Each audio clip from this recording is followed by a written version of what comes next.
Nadiad Santram road પર ગાડીમાં લાગી આગ। નડિયાદના Santram road globe cinema tower પાસે પીડબ્લ્યુડીની રોડ પર પટ્ટા મારવાની ગાડીમાં લાગી આગ। પીડબ્લ્યુડીના રોડ પર પટ્ટા મારવાની ગાડીમાં સિલિન્ડરની પાઇપ લીકેજ થતા લાગી આગ। ઘટના સ્થળે કામ કરતા કર્મચારીઓએ નજીકમાં આવેલ ફાયર બ્રિગેડની જાણ કરી, ત્યારબાદ ફાયર બ્રિગેડે પાણીના છંટકાર કરી આગ કાબૂમાં લીધી।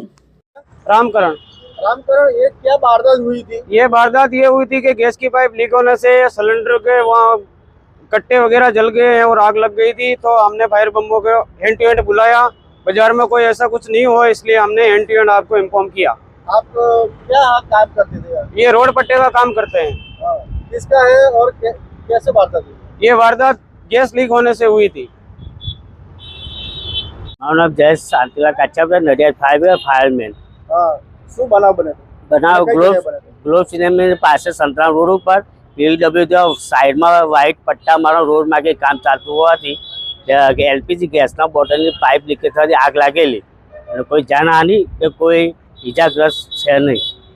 જે પટ્ટા જે મારતા હતા એની અંદર શું શું હતું અને શું તમે કામગીરી કરી? એની અંદર એ લોકોનું રો મટીરિયલ જે મટીરિયલ હતું એ યુઝ કરવામાં આવતું હશે અને અમે પાણીનો મારો કરી અને ઓલાવવામાં આવ્યું છે આગ। ગેસના બોટલ હતા? એલપીજી બોટલ 2 હતા। નુકસાન કોઈ નહીં થયું।